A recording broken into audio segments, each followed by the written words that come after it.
we'll get started at about 11 a.m. I know we have a small crowd, but this will be available also on YouTube anyway. We'll reschedule for another forum if need be. But primarily, MSOTS will explain what we're going to be going through here at 11 a.m.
just waiting for my EA to arrive. Venga, kamatsitana, no?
Hello, good morning.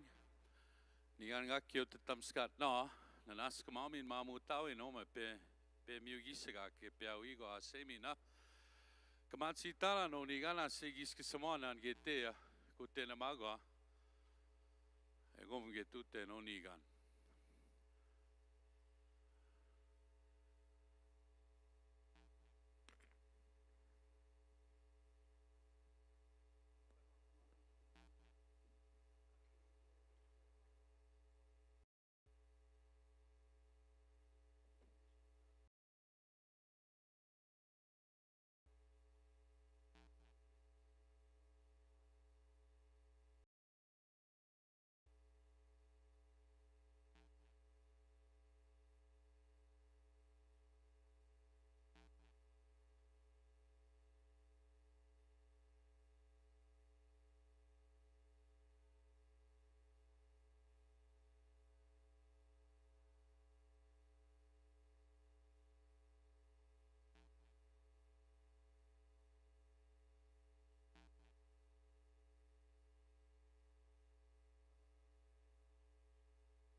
Well, good morning.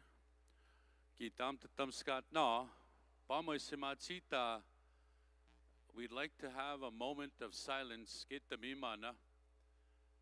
Ego manis tano te mamtanita ma wisaktehia. Egnu kakyo our staff. Nwaniha nan one of our co-workers at the band office, and she was just starting with us actually this past couple of months. Ego late Stacy Stanley Sigasu, my niece Gary and Utansa. Ego nga waniha astimi na aksim nan anito askutso unapema Conrad. Ego mi nagotak waniha nan Little Wolf nawe Sigasu school. So Agame got into Tamatnan Gakyo just to give us a moment of silence for a brief moment.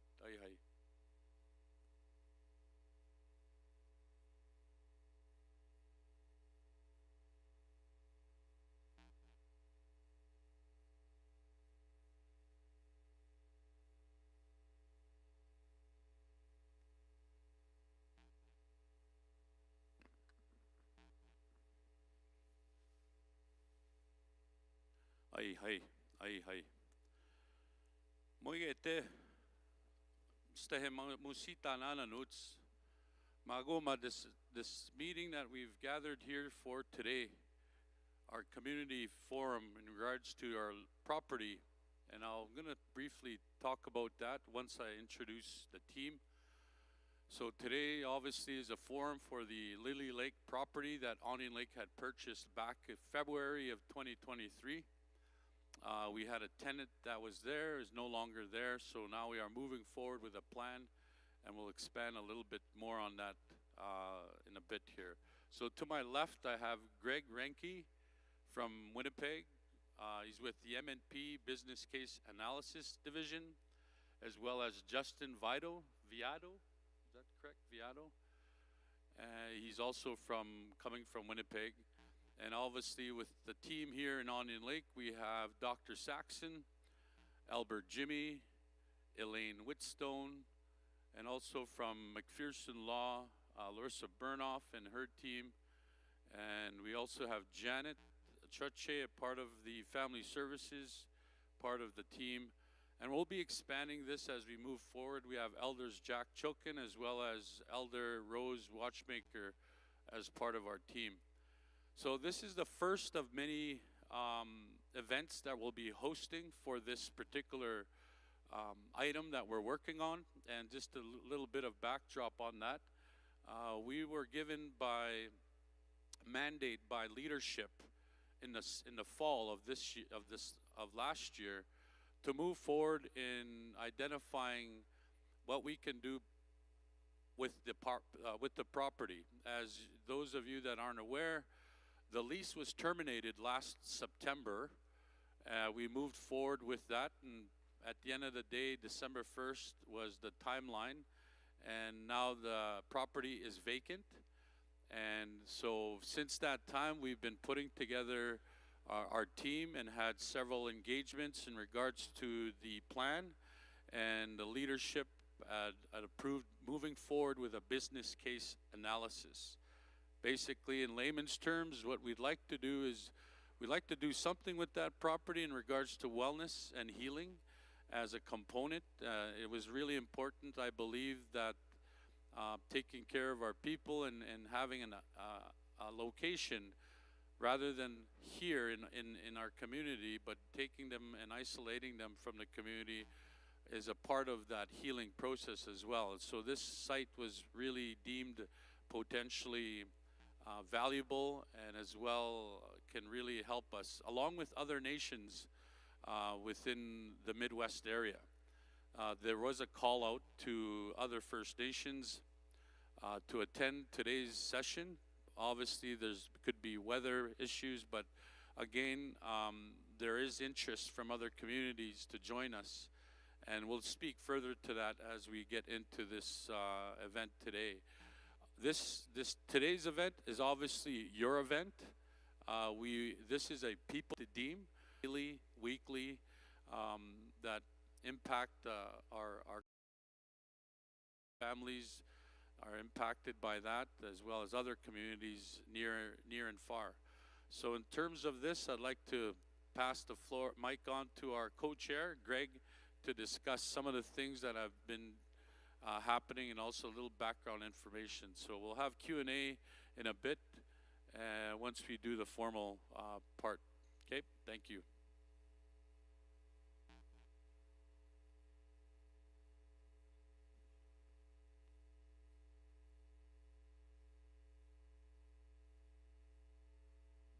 Okay, thanks, Philip. So as Philip mentioned, Onion Lakes purchased the Lily Lake property. I might just get you to flip the slides. And so it's located just outside Edmonton, 50 kilometers north of Edmonton. It's a fairly large site, 275 acres, so very... Check. Here, is that one working? Just a little louder. Thank you. All right, can everybody hear me? Perfect. Just want to make sure I'm not in the screen there. So Alliance Heart Wellness Center was operating there as a tenant, as Philip mentioned. They're no longer a tenant there right now. So really, Onion Lake's looking to convert this property into a wellness center, a healing and wellness center. So some of the, Justin, if you go to the next slide. So there are a number of different spaces there, and we're going to show you a video in a moment of what the site looks like. But really, some of the initial spaces and vision for the center that Dr. Saxton has been working on, along with Philip and Albert, are looking at options for sacred spaces, so spaces for sweat lodge, ceremonial grounds, fire pit, and medicine gardens. So that's one aspect of it. There's housing facilities there that are currently on site, and we'll show you those in a moment. There's a picture here of the yellow strip of units right there, and there's a video coming up shortly that we'll show you. But really, housing facilities for transitional lodges, family reunification cabins, and elder lodges. Another option, so you can see how far this cord goes, is for food sovereignty. So again, developing community gardens, greenhouses, berry orchards, and fishing ponds is another potential use that we're looking into as we do this business plan, and we're going to want to get your thoughts and perspectives on these as well. And then opportunities for tourism and education areas. So there's a campground there right now that can be used. There's options for cultural teaching lodges, and trails with interpretive signs. And again, some of this is visionary and what the site could be used for as well. And finally, there's natural preservation, so protection of wetlands, forested areas, and wildlife habitats. Justin, can you go to the next slide, please? So some of the proposed programs and services initially envisioned, and this is where we want to get your input as well today, into what your thoughts, you know, from a community perspective, what you feel you'd like to see out of this site as well. But one aspect is transitional housing for addictions clients. So temporary residential accommodations for those awaiting entry into rehabilitation is one option being considered right now. Another area of program and services, and this really integrates wellness with CFS, is family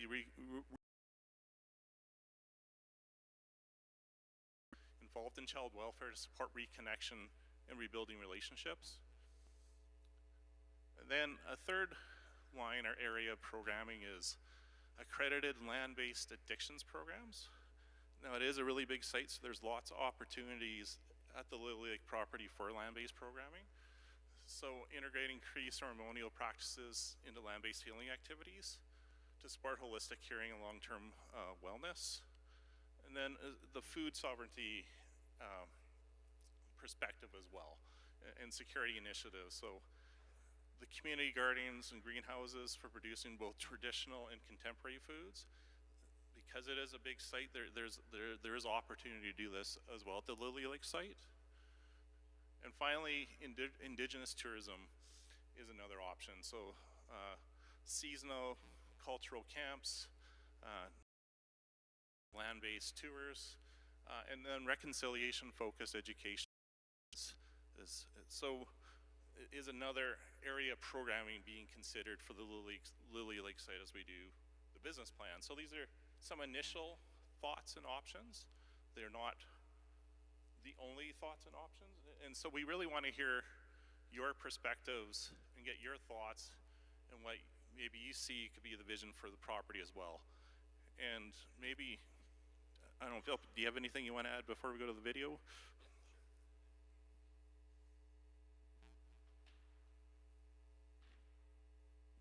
So one of the things Egunga Mamskutami Matsun, one of the we captured what Lily Lake former. We identified that there's a need in most likely in every community, First Nation community, in regards to healing and wellness. So one of the about as we got into these engagements was to promote almost like a Pound Maker's Lodge ×5. I said ×10 before, but that's pretty ambitious. But a Pound Maker's Lodge, as we are aware, was created back in the 90s, and it brings a lot of people from all over Canada, First Nations, Indigenous, for healing and wellness. So one of the things that we want to capture, we just actually were notified this past year that Onion Lake will be the first First Nation that will be accredited for a land-based program. And so we looked at that opportunity to say, okay, why don't we bring that to this location? But on top of that, we bring this circle of care. So there's this curriculum of care, and it's not on here, but we'll share that anyway in terms of the information.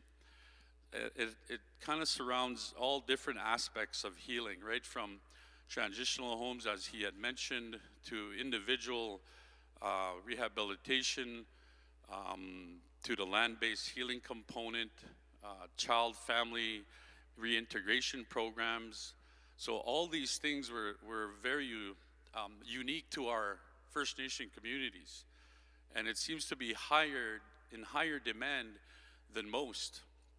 So one of the things that we notice is when we send individuals to rehab or detox, there's really no place to go in between.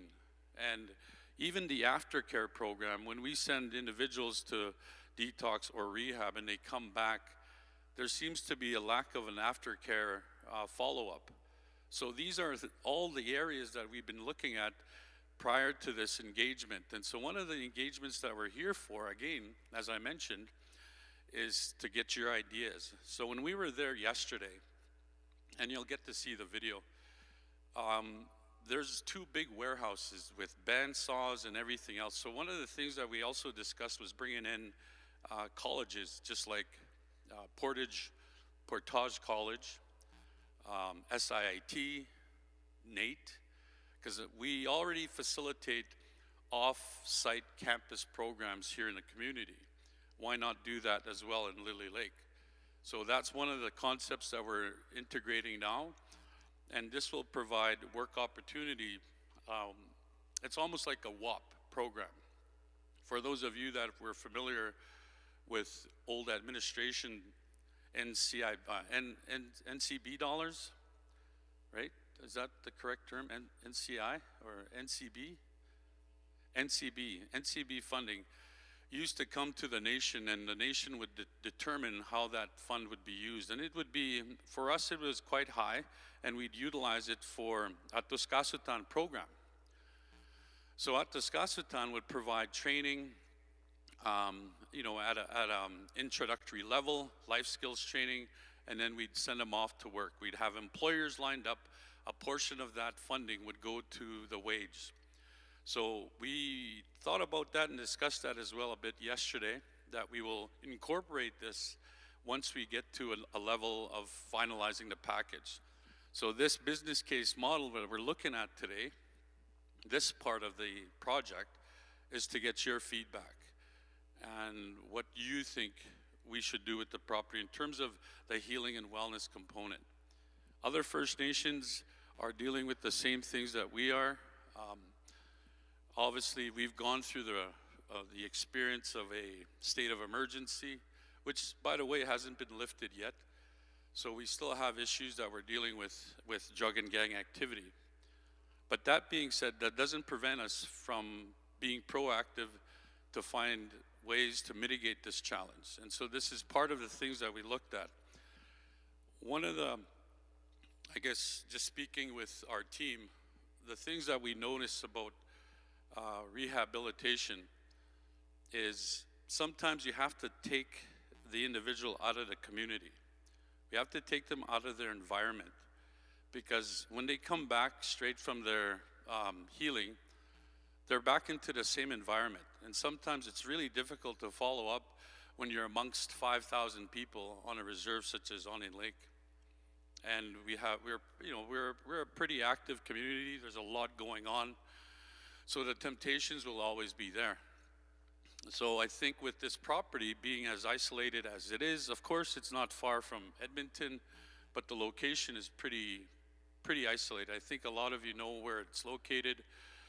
With that being said, we just want to express a little bit more. There is going to be a work opportunities component added into this, where we will provide carpentry, any kind of trades program, because as part of this, we'll have our clients also trained. So when they're ready, they can move on and get into the workforce, obviously. And it's not just moving on. What we have in store for this plan is to have this follow-up care. As we mentioned, that could be 12 months right after. You continue to follow up with the clients, so we make sure that nobody falls back into their old ways. So with that being said, I just want to express that, and we'll go to the video and I'll explain some of it was pretty tough yesterday. We didn't imagine that this was going to be snowy, and we did manage to get the snow removal there last week, but again it snowed some more, so we managed to still get some footage. And there's no background music, so you're just going to have to imagine hearing the wind. So this is the Red Barn. As you enter the, could you start from the beginning?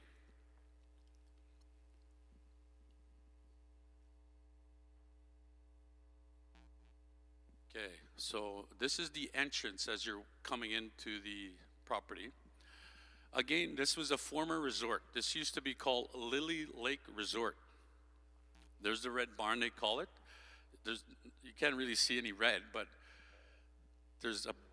that's a big, big building here, what we're talking about. So some of this stuff here that you see, that will be taken out.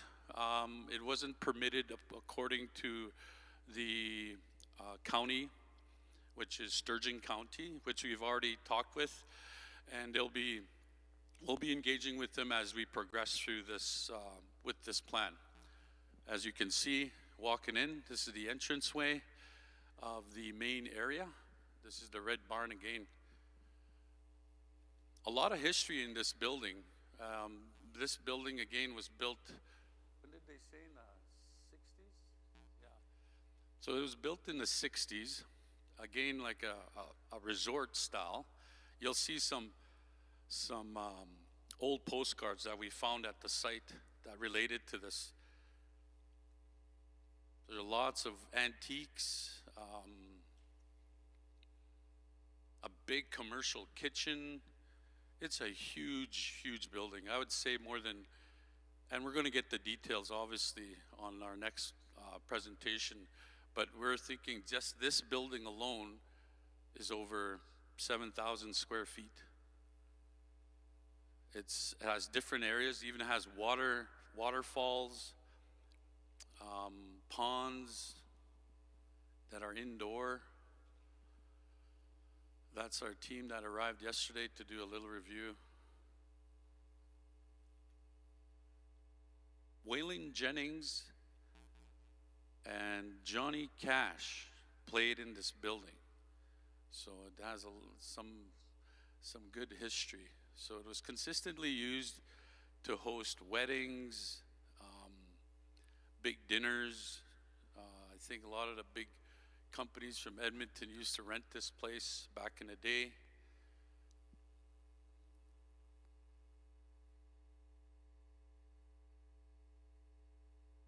A lot of spaces.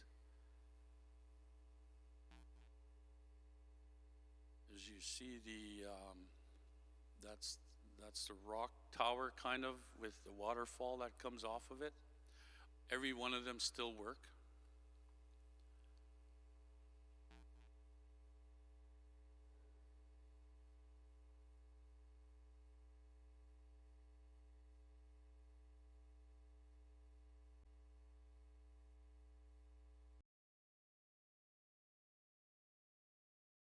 And it's in mint condition. You know, there's some old sleds, sleighs, wagons that are hung up. So you see those pool tables as well. We'll be donating those to our youth centers. Again, this is just the first main building. There's approximately about 11 buildings on site. Living quarters, meeting spaces. Yeah, sure. So just we're gonna speed it up a bit. Yeah, about there. Let's check that out. So, and this is one space.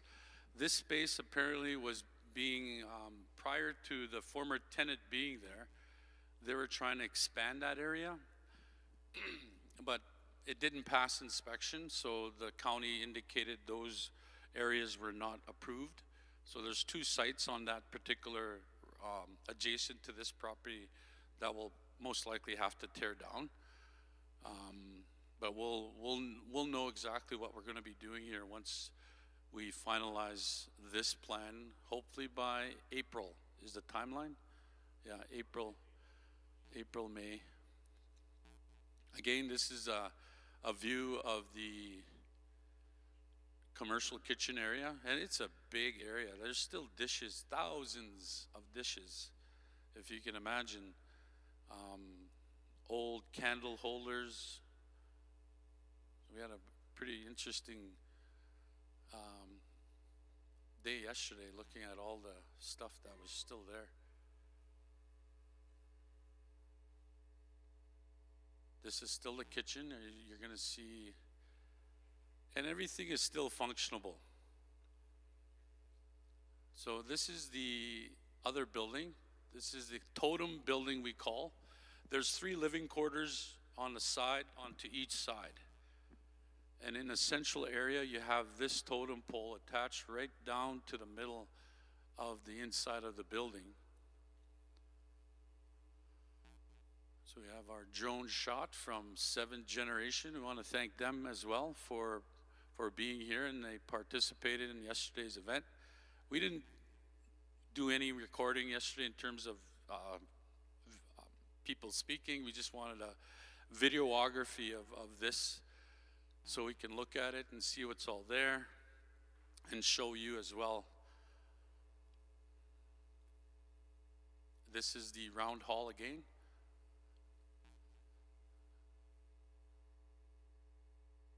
We've had several meetings in this building in the past.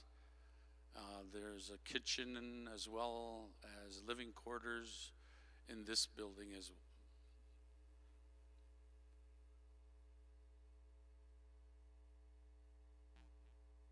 So this is they call that the Cuddles Hotel or Cuddles Motel, right there.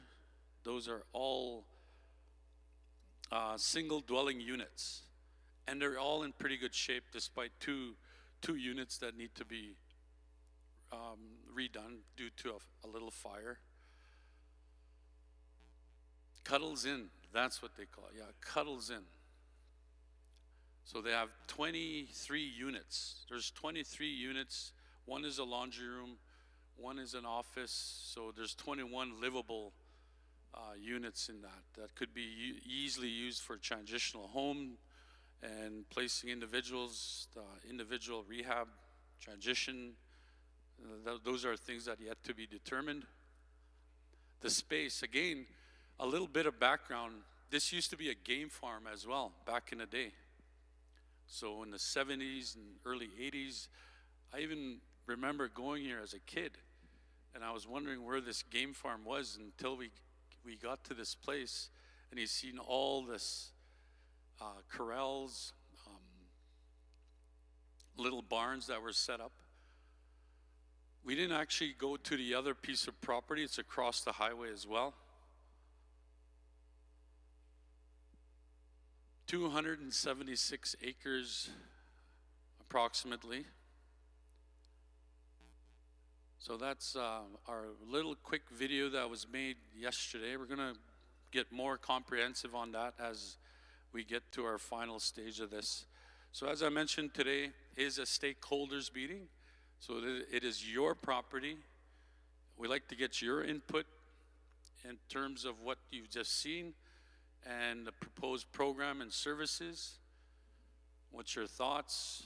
And then we'll move forward. And there's actually some water and some snacks over there as well. Dinner will be served. Lunch will be served, I believe, as well with Denise. And that's about it. So with that, we'll open the floor for Q&A, and we can enjoy the rest of the day. Hi, hi.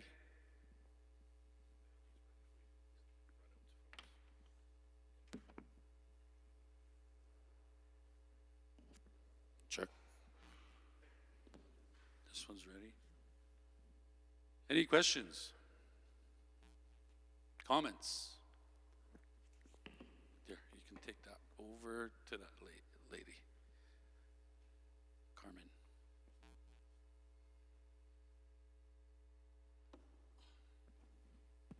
Will there be like job opportunities after, because I'm planning on taking my psychiatric nursing, and that's going to be in Grand McEwen. Okay. So when does the facility open, and Okay. like for the job opportunity 'Kay. wise, and how do you go about that? All right. So the question is job opportunities and timeline.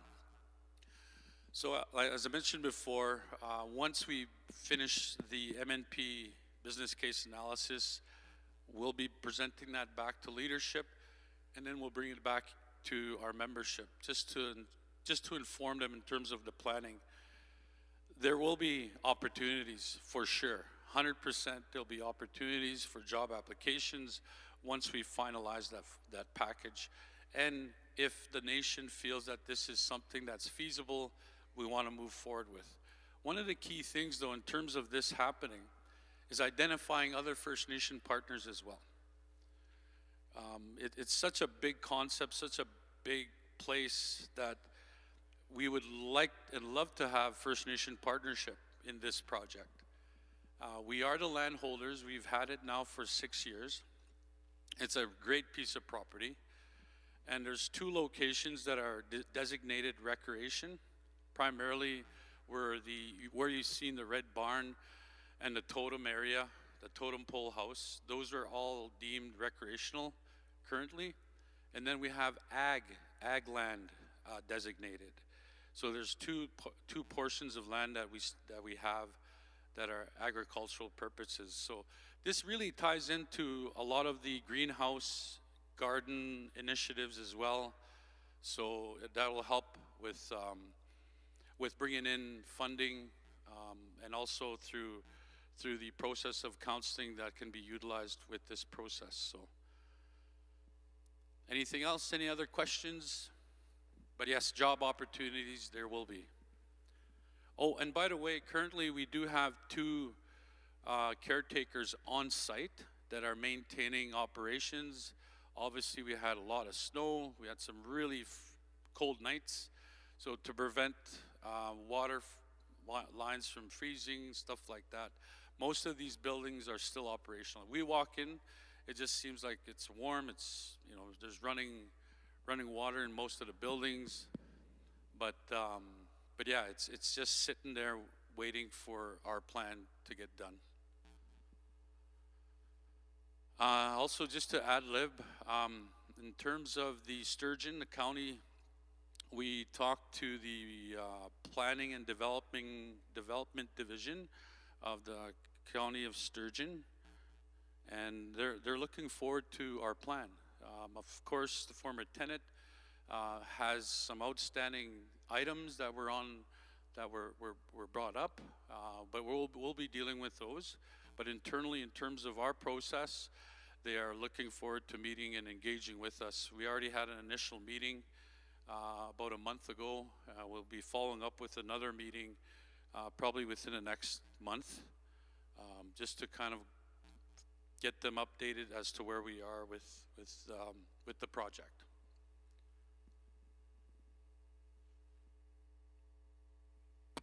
Check. Donna.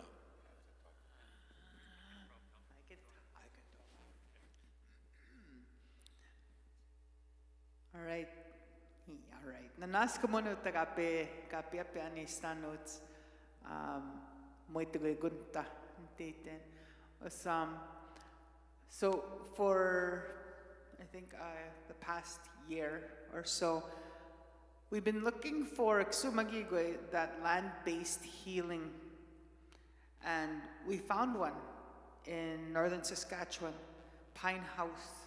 So, but it's Saskatchewan Health because it's not a First Nations community, it's a Métis hamlet.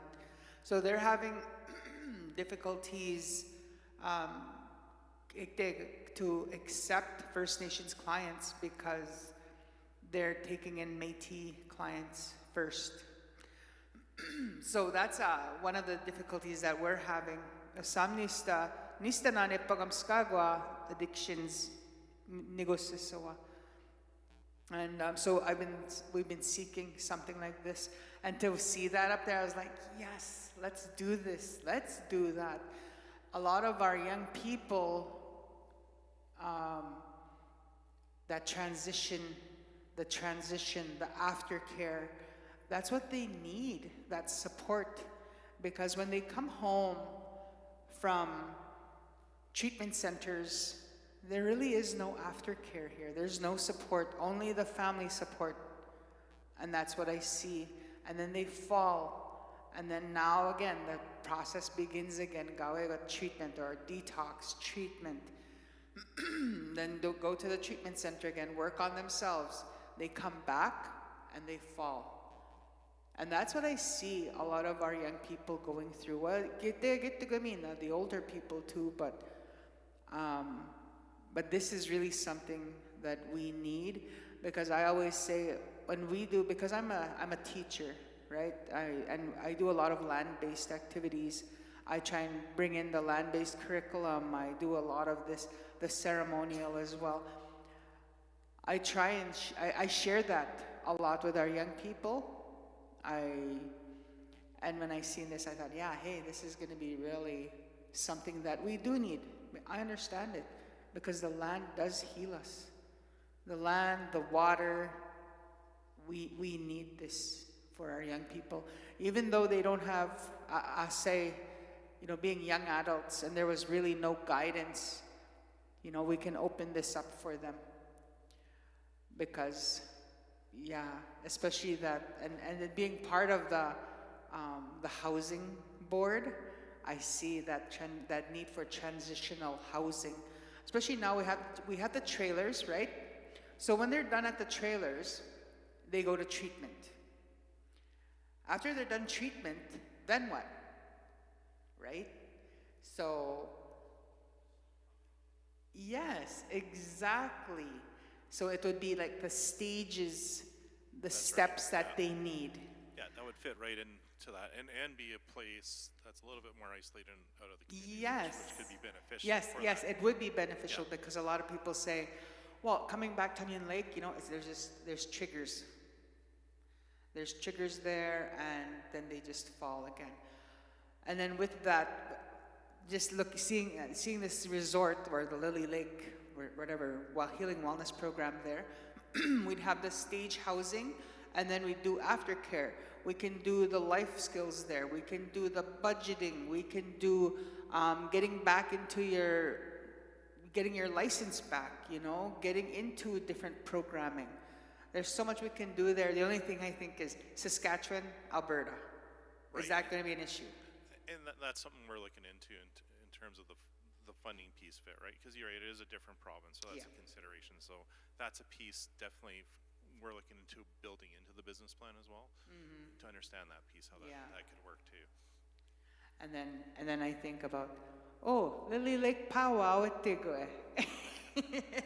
Or, you know, Lily Lake round dance, you know? That would be so awesome. I love the idea, and that's how I said, let's get going, let's do this. And you know, the building and the land itself, it's such a very unique area. There's a beautiful lake. We talked to some of the locals. Actually, one of our caretakers, he's a local that used to work with the previous owners. So he knew a lot of information. He shared that with our team yesterday. But there's a lake there that could be fed fish. You know, obviously that you'd have to treat the lake and stuff like that. But the lake is just adjacent right to our property. And there's even a lodge area where they had, you know, our traditional ceremonies that were right in that area. So there's a bit of everything there. There's even campsites. There's probably about over 15 or 20 I think, yeah, it said 20 to 25, I think, so. literal so good opportunities. campsites that had, you know, all the little things, and that you would go to a normal campsite, you'd have that there as well. So along with the buildings and the property, you know, there's so many ideas that were coming up, and I think it's important here that we just keep our, you know, our finger on the pulse, so to speak, because we can't let this property get away from us. There are a lot of things to learn from this property.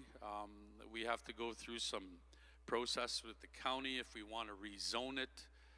Currently right now as it is, like I mentioned before, it's zoned for recreational, and then two parts are zoned for ag use, so that's also going to be utilized.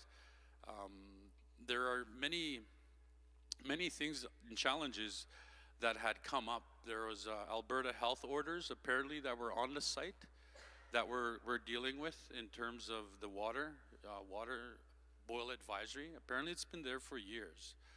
So we're going to be looking at mitigating that as well. But prior to really investing into this property as much as it needs, we need to finalize this package and say, okay, is it something that we want to do? And is it something that we want to partner with other First Nations? Then we create this model that will manage, you know, we'll have a management team that will facilitate the operations of this huge piece of property. but bringing in all these nation members, not just from Mountain Lake, because we had, at one point, it was hosting members from Sampson, from Enoch, Alexander, Saddle Lake, Big Head, Horse Lake. I think primarily those nations that I'm aware of that utilized this particular site with the previous tenant. So we know that there's interest, and we know that there's value in what we're working on right now, and this is why we want your engagement to finalize kind of some of the things that we need to add on and make it feasible, because there's a lot of program funding that's available in both provinces that we can attach a lot of this initiatives to, just like the Work Opportunities Fund. There's a fund right now in Alberta that facilitates training at introductory levels, whether if it's pipelining, pipeline insulating, carpentry, electrician, so they're all the trades. And this is why I thank Lydia and them for being here, part of ETC, because there's a component where that will be very important for this, because it's we know people go through challenges in life, but when they come out of it, that's when you really need to help them out. As you mentioned before, sometimes there's a gap there, and I'm coming back from treatment. I'm feeling, strong and fine, but you're back in your own environment. Sometimes that triggers you to think about certain things, and you fall back off. So with a plan such as this, we want to expand that, not just by aftercare, but also by providing the training, the tickets, and whatever they need to get into the workforce. One big thing, there was a job fair in Lloydminster several months back, and there was an announcement that the Canadian Air Force were going to be expanding operations when they get their F-35s, which is a new air fighter jet, Top Gun type of stuff. Anyway, so there's a huge incentive now to be a part of the supply chain for this project. And what I mean by supply chain is bringing in the labor force, bringing in capacity to work in those types of contracts. CFB Edmonton is just literally miles away from this location. And one of the things that was discussed yesterday was potentially even being a part of the workforce for that particular project, because they're going to be building units, thousands of units that are going to be required. So carpentry will be essential, electricians will be essential. So all these trades will be essential in order for that initiative to succeed. And of course there's Alexander nearby, there's other communities nearby, but the point is being a part of that supply chain is really key.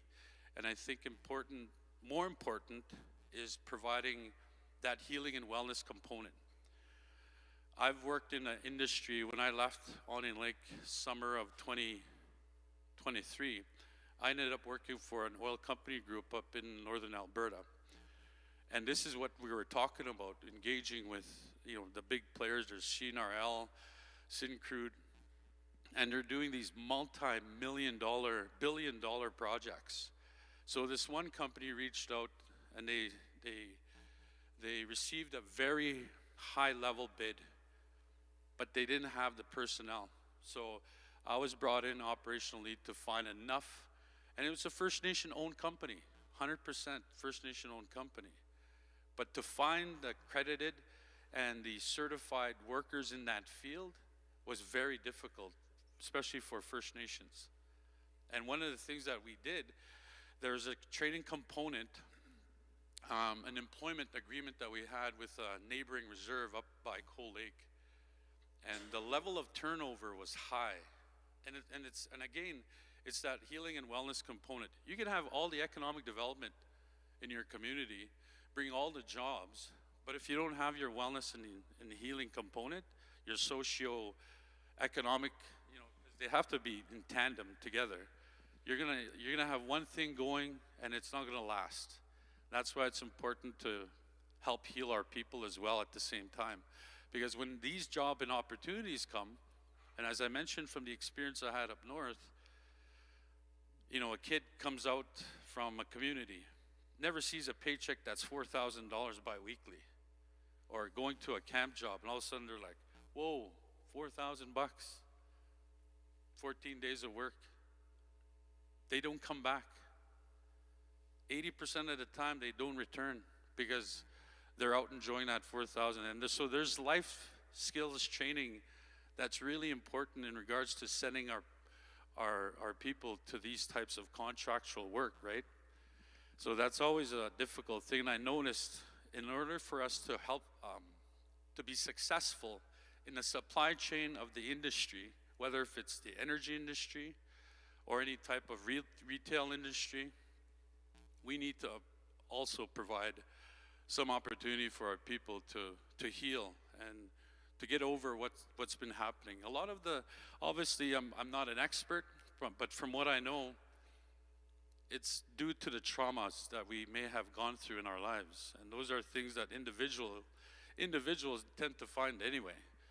And this process, I believe Lily Lake as a new initiative will provide that for our people. So it's exciting. All that holistic healing. And one thing I forgot to mention is when you said that there's corrals in there, equine therapy Yep. is a Right, yeah, animal huge therapy, thing. yeah, for sure. Yeah. That's in there as well. Yeah, we've included that as well. All right. Me gusta. Hi. Any other questions?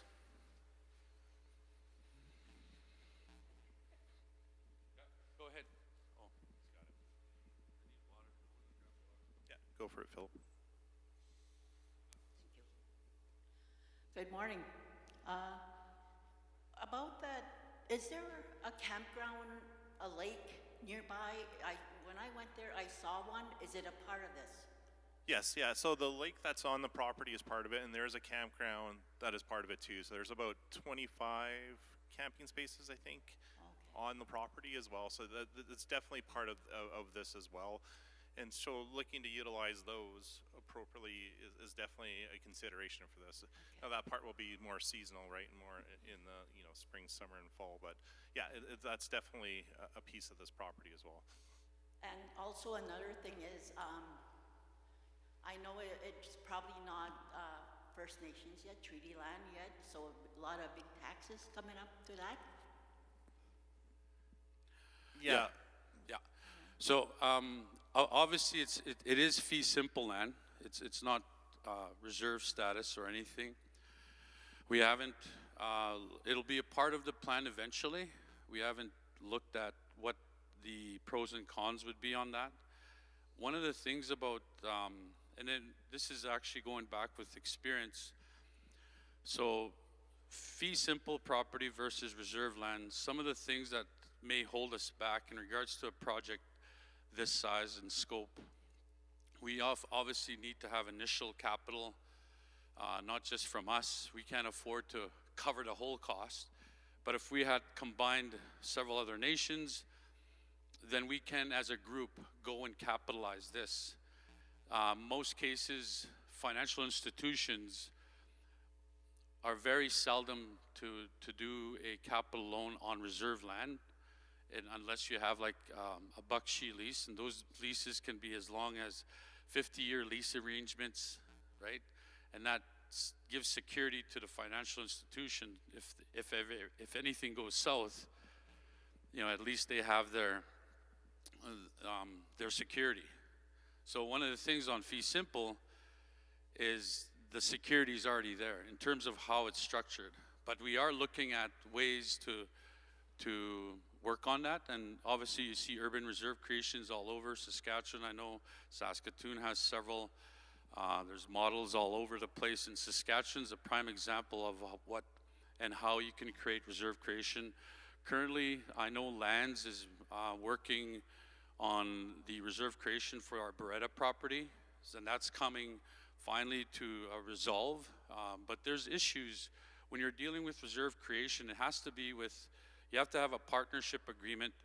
They call it a service agreement with the local county. And this can take, negotiations back and forth and how that works. As you can see, we have fee simple property that we bought years ago, by, in Lloydminster and by county, it's not reserved yet. Because there's a lot of things that sometimes most counties are hesitant to move forward because they're losing tax income, right? So that's the big thing, tax income. So that's why these service agreements are really important, and we'll be looking at these options as well. The service agreement is something that takes over, or the service agreement guarantees almost like a tax income, a service agreement with the county. And you only go so far. The number thing, I'm not familiar with how they determine that, but obviously there's a cost to that as well. So, and those are things that we'll have to weigh. In most cases though, in terms of reserve status, reserve creation, down the road, that's something that we'll be looking into. Hey, another question. Are you thinking of getting people, getting the community to generate some dollars out of this too? Like even starting up a confectionery, a restaurant, gas bar? So with the property itself, obviously, in terms of the plan, and this is why we have M&P with us, is we need to create a business case to see if it's feasible to move forward with this plan. How is the income going to be generated, especially for the operations? Obviously, that's by client-based, and internally there'll be operational costs that will run. I mean, that will cover your O&M, operation and maintenance, your staffing, your salaries, and that's pretty much, and your taxes, right? So we need to at the end of the day, the business plan will determine and tell us you're going to have the threshold of 200 clients, or a certain number for it to be feasible to function. As far as Onion Lake's return, our return, obviously we bought the property in February of 2023. We bought it for $5.9 million, involving 276 acres, plus some prime ag land, and all that property. So there's lots of property, items, inventory that's still there that we still need to kind of finalize. At the end of the day, if we do move forward with this plan, we'll be hosting an auction to do away with a lot of the stuff that's there that we don't need, because we'll be starting, obviously if the business case is indicating that we move forward with this, we'll have some plans to vacate a lot of stuff out of there. Actually, we'll have CCANs identified here in the next couple of months for our maintenance to start moving items out and making sure every building's kind of emptied, and then we have an idea of what needs to go or not. But in terms of revenue, obviously the operations and the company that will run this wellness center will pay the property owner the lease agreement, right? So that lease agreement, this is where Onion Lake also benefits from, is from that lease. So because we're the land owners. But yes, in terms of what you just said, canteens and stuff like that, obviously that can, sky's the limit for that. Yeah, I'll add on that. And like even that indigenous tourism development is an opportunity for revenue generation.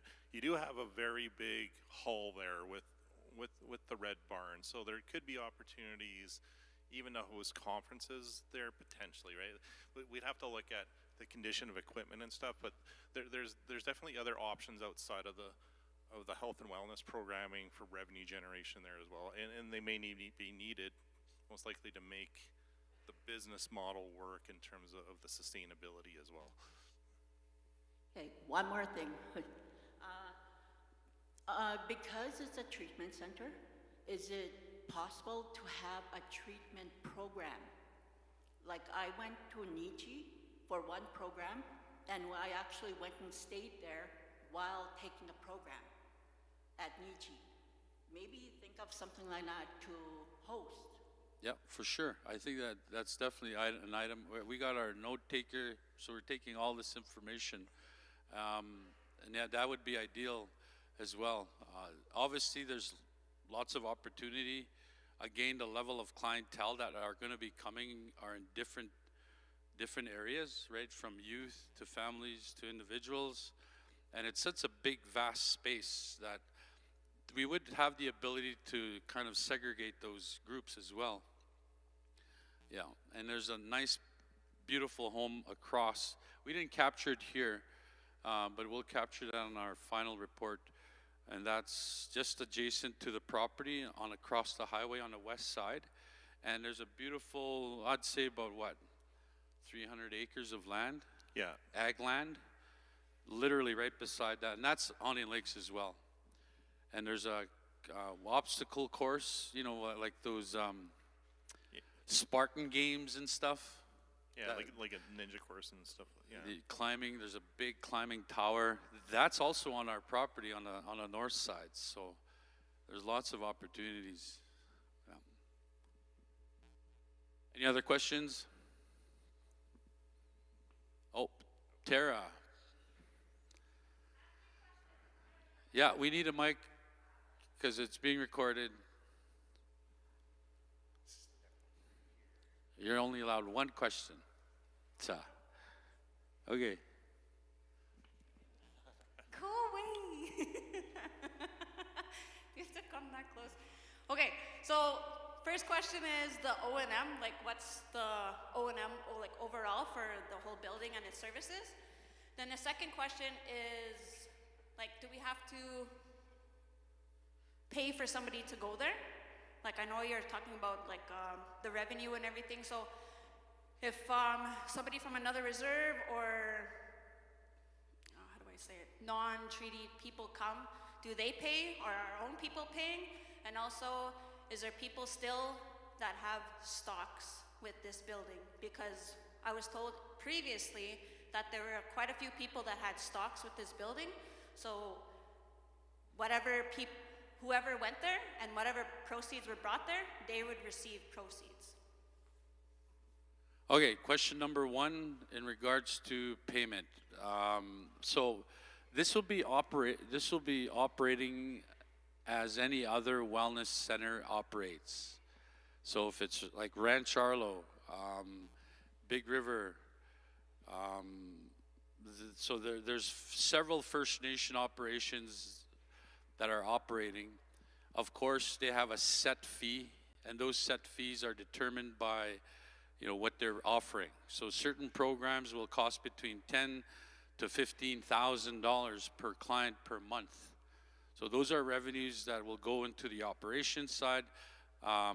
Cost of O&M, obviously in this operation and this scope, we haven't finalized that yet. But that'll be forthcoming. Say if it's a 200 client operation, what's that going to look like operation-wise, and what are the costs to maintain that? Obviously, this is something the business case will determine. The other question, again, was stocks. Stocks. People have stocks.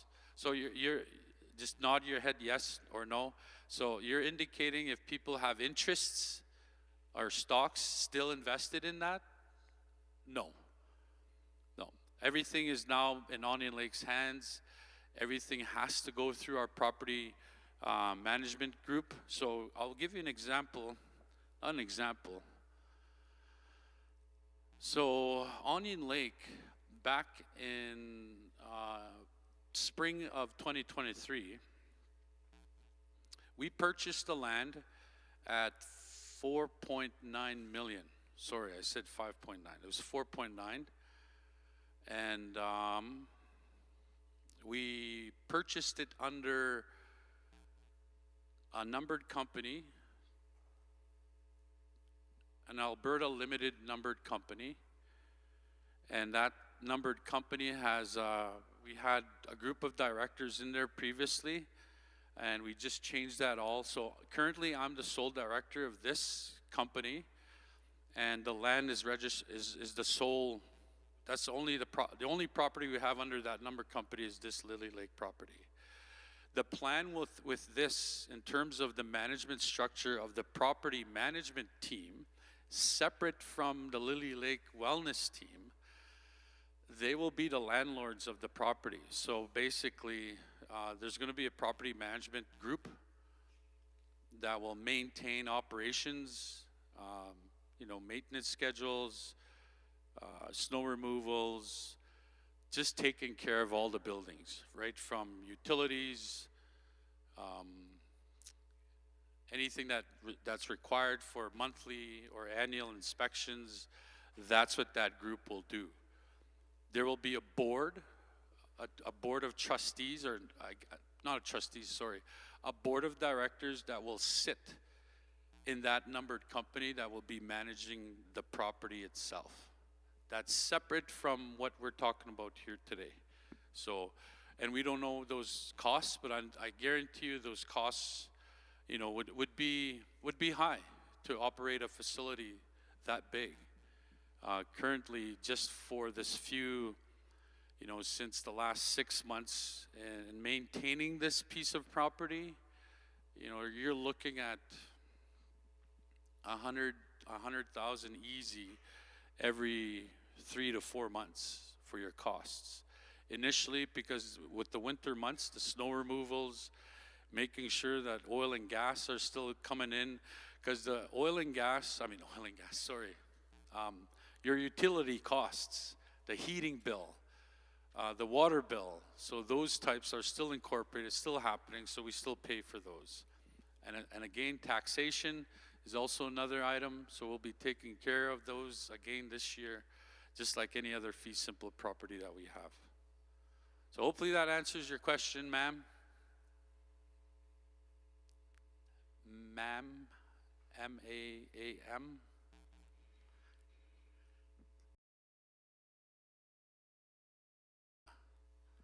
All right, any other questions? I was wondering why that guy wasn't bringing the mic.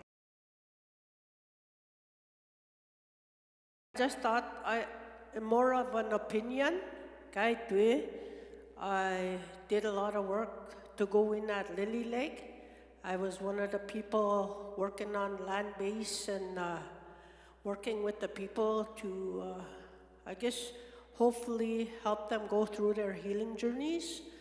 When one of the problems for sure, where do they go back to? They go back to and revert back to who they are, what they were doing in the past. And I was just thinking, okay, so first thing, prevention programs, we're paying for the fees for the people going there. And I wonder how we can make it towards where it can be NHIB approved, like as another treatment center. We have to develop a policy to have it approved by NHIB. That way it seemed like it was costing the bands to be paying for treatment for their clients out of their prevention programs. And we had to make a budget to work that way because of this Alberta and Saskatchewan thing.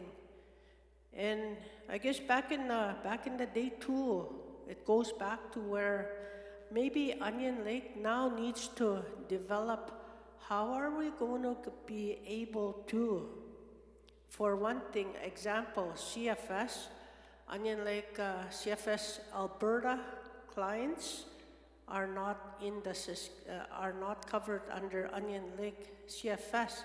That's always been a part where, okay, let's do a tripartite agreement. I remember them, board of directors, director of CFS, wanting to work on how do we make an agreement with Alberta Social Services to look after our clients that are on the other side of the border, because Onion Lake is right in the middle of between two borders. And I'm thinking, okay, so if we're going to develop a program with Lily Lake, and me being over there, I believe there were the same issues that we were going through. How can we make a program that can be approved through our Saskatchewan clients, if they go to that program, how are they going to be approved to go to an Alberta program? So for sure, policy and development needs to be improved over there at Lily Lake. And the other thing that I guess thinking about it, okay, we have our medicine wheel. Kya no manihiyawak. Just like what I'm trying to promote here, the Nihio program, kagui na nihiyaw. We need to work on the 4 aspects. So we have our beginning. Where are we going to start? This is where we're at right now. So the same thing with people going to treatment center. They have the detox part. They got a detox. And I remember the former person that was running this Lily Lake place, Wistamana, she understood it doesn't take just like 10 days to detox and you're fine. You know, it takes like, even with the meth and the drug issues, it won't take 6 months. Maybe sometimes it takes a year, but for sure it takes a lifetime to stay clean. One day, every day we get tempted. People will get tempted, no matter who we are. So if we have a program, we have that Cuddles In that you talk about over there, people staying there. Okay, they come back here. Where will they be? Maybe we have to develop a place within our community that is going to be like Cuddles In too. And there's going to have to be a lot of muichaya, keep on top of the project kind of thing. For myself, I like my traditional herbs and medicines too. At the same time, there are no, I guess I've always said this, there are no shortcuts to healing. And if we're going to, when we work on our people, they need to understand that as well. They can't take a shortcut and say, hey, I'm healed now, I'm okay. Like we have to really work on each and every person who they are. It's like I work with the 4 Pillars group. So we are the ones to try and help with the Nihiawin, to know who we are as a Nihio person. I like the idea of Lily Lake. You know, they have so many buildings over there. I wish Lily Lake could come here. That's kind of what I was thinking at one time. Because I work under a 4 Pillars program. We are homeless here in Onion Lake, trying to run a program. No building, no place to run it out. And there's so many buildings over there.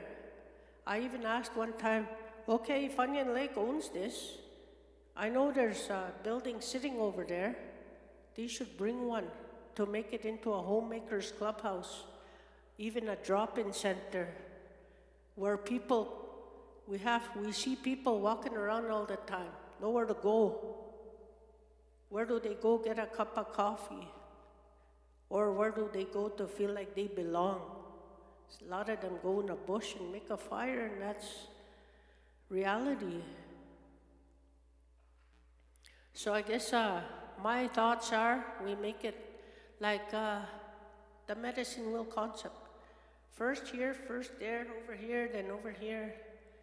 The beginning, the peace, maybe getting to know who they are spiritually, and then we do have to offer cloth whichever way we go. And to have those spiritual teachings.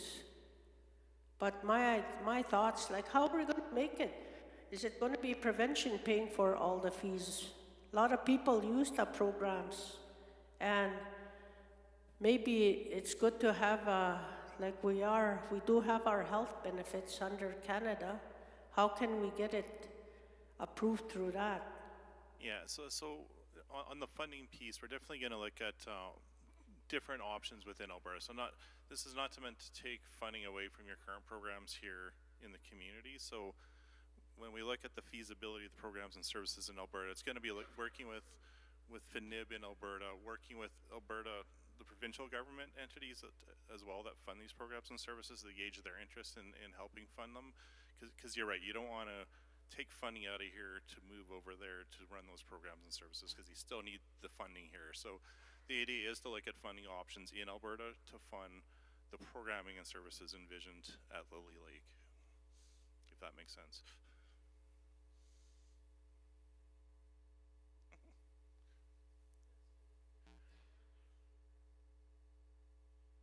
Sure. Yeah. No. And we're doing research into that, and we have some connections into And yeah. so one of the things being licensing. So I did speak with the county in terms of their steps. So if we have to do a detox or a rehabilitation actual center, we have to seek a, what do you call that when you zone? Get a variance. No, designation. You gotta zoning designation, yeah. You got to seek a different designation for that. So that there is a process. They did send me all that information and what that entails. So if we were going to create a detox rehab wellness center, which eventually it's going to be, we have to now supply an application to the county. And so the county, the way they explained it, you'll have a first reading with the executive, which is the council and reeve, I guess, of the county. And then they would have a public forum. So the Sturgeon of County will actually have a public forum like this, explaining to them, this is what our neighbors on Lily Lake property are wanting to do. Anybody have any concerns or questions? And then that process will have to be recorded, and then they go back to a second and third reading with the Sturgeon County. So there's a process for that. Like you said, things don't happen overnight. So that application will be prepared as we're actually engaging.